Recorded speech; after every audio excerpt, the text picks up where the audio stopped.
Utah has been discovered and it's one of the most moved to states in the United States. But that doesn't mean that everyone's moving here and staying here. There are definitely people who are leaving Utah. So in this video, we're going to discuss why would somebody want to leave this beautiful state of Utah. It's so gorgeous, it's so nice, there's so many pros, but there are reasons why people leave. So we're going to be real about that right now. We're going to give you 11 reasons why people are leaving Utah. So one reason why people decide to leave Utah is the cost of living is going up and housing prices are going up. Like I said before, Utah has been discovered, so people are moving in, and that's affecting, home prices because there's just really not enough supply. Yeah, it's actually a fascinating phenomenon when you actually look at, let's say, these cost of living indexes, right? So let's say 100 is your average throughout the country. So that's like energy, healthcare, transportation, all this stuff. And then housing is one of them. So if you take housing out, Utah is actually ranks really, really well. You throw the housing cost back in, it's unaffordable for a lot of people. So obviously, sadly, a lot of people just kind of find that it's just too expensive to be here, so they need to move out, and that's where there you go. Yeah, it's kind of interesting though, because people always say, I want, to live in a cheaper place, and I'm like, where are you gonna go? Every place is expensive that you'd actually want to live. I guess you could go to some remote area or something, but I don't know. I feel like for the value of what you're getting, Utah is a great price, but like we said, it is definitely going up. Yeah, so and again, sadly, is that some people just can't afford the pricing, and especially for what they want out of a property. If they want that mansion and all stuff, it's gonna cost you. So another reason that people leave Utah, and this is specifically the rural areas, is there are obviously, economic challenges in some of the smaller towns. Utah itself has a great economy, but that's obviously very much centered around the Salt Lake City area. Yes, exactly. What I was thinking, like when we talk about Utah, obviously we're talking about the state. And a lot of the state is very sparsely populated. Yes. If you look at land mass wise. You do have these pockets of higher populations, particularly around Salt Lake City, and a little bit around the St. George region, but really the rest of the state is pretty spread out. Yeah. So, even in St. George, which is where we are, the economy is good. It's a strong economy. But if you're talking about an economically diverse area where you can get, a really good tech job or just any kind of job that you want, that's not how it is. Salt Lake City is definitely what is propping up the entire state, right? From that perspective, for sure. And then again, like you were saying that St. George is actually pretty decent, whereas you go in more desolate areas, it gets really challenging. Yeah. Before we get started, I'm Sean Azad. And I'm Courtney Azad, and we are licensed real estate agents here in the state of Utah. And if you're watching this channel, you might be thinking, wow, Sean, I love Utah. I love the great outdoors. I love the booming economy. I can't wait to move out there now, but the problem is I'm not local to the area. So what do I do? And I totally get that. That's why you want to reach out to us so we can have that conversation to find out specifically what you're looking for and be your boots on the ground. And remember, our team here in Utah has over 40 years of experience, and we work in the entire state. So what you want to do is you want to give us a call or shoot us a text. And then speaking about desolate areas, Utah itself is rather remote state, meaning it's kind of, in the center of the country, so it's a little bit harder, if you have to travel internationally. Obviously Salt Lake City, great international airport, but if you're just talking about pure time in the air, it's obviously easier to fly from the coast. It is when you're in Salt Lake City, there's not much around, right? You got to drive 4 to 5 hours to get to St. George, and then St. George you drive 2 hours to get to Las Vegas. So it is a pretty remote state. Yeah, exactly. You're kind of on your own to an extent where, thinking about the East Coast, right? These states just blend into each other. Yeah. There's so much stuff, again, everything's just happening right there. Whereas as you go out west, and Utah is certainly a big indicator of this, is that it's kind of there, but it's a lot of driving, especially if you're thinking about driving. It's a long drive to get to some of these other destinations. Even going to Boise, which isn't that far away, is still a bit of a drive. Yeah, I think of another mountainous state, Colorado, which also is fairly isolated, but even if you're in Denver, it doesn't take that long to get to Colorado Springs. They have more bigger small towns around, whereas Utah, it's pretty much just the Salt Lake City area, which is very populated, and then you have, southern Utah, which is decently populated, but the rest of it is just very sparsely populated. Yeah, definitely. Another reason why people leave is there is no ocean in Utah, so if you love the ocean, or maybe you were born here in Utah and you're just really wanting to live in a place that has an ocean, it's impossible to Can't do that one. Yeah. So if you're wanting to live that lifestyle, you gotta move, so. Yeah, that's just what it is. And obviously, people love the ocean because of all the things it affords it. One, you have, it's very convenient, you're saying, to fly out to different areas. But second is that it helps kind of balance the weather out. It helps keep it more temperate. Yeah, so that's another thing. So the ocean keeps temperatures more temperate, but when you're in Salt Lake City, you know, you've got these extreme winters, and that is a big reason why people leave. They just get sick of it. They're like, I'm done. I'm going to, Texas is a big place that people move to from Utah. They're like, I don't care about the Texas heat. That's what I want. So yeah, they're just sick of the cold. Yeah, and even from Salt Lake, they may be not even moving technically out of state. They might just move to St. George. Yeah. Because again, of that, they're just done with the winters. They're done shoveling snow, done with all the bundling up themselves or their kids or whatever. Yeah. So they're just done. And I can't tell you how many people I've met, like, you know, in St. George that going, so where are you from? And inevitably it's up north. It may be Salt Lake City or maybe Boise, maybe Montana. Yeah. But they're done. They're just like, you know what, I'll take the high heat. I don't care. I just do not want to be shoveling one more day worth of snow. Yeah, and then another thing that happens in the winter in Salt Lake is the inversion event, right? So that's when I don't know I mean, I'm not a meteorologist, so I don't know exactly what happens, but we need like a map behind you so you can like show like the graphic. But basically, because of how the air is circulating, it traps a lot of pollution.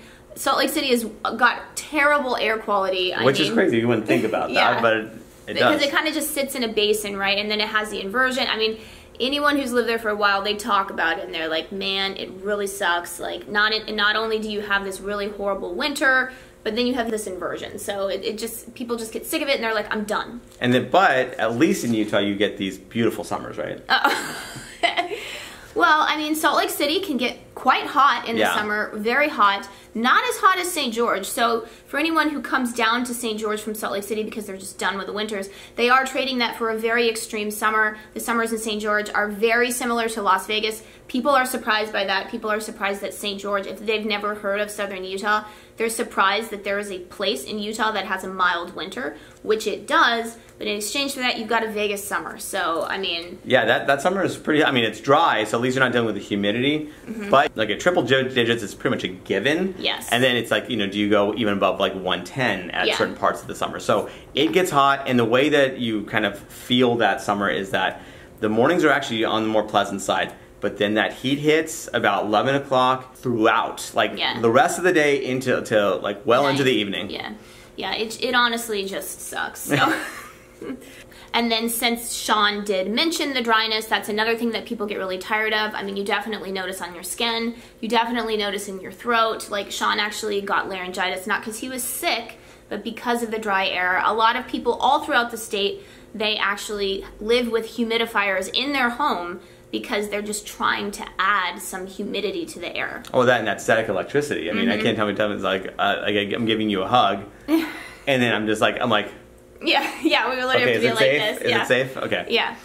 So yeah, that's just another irritating thing. Another reason people leave is they feel like, well, they're right.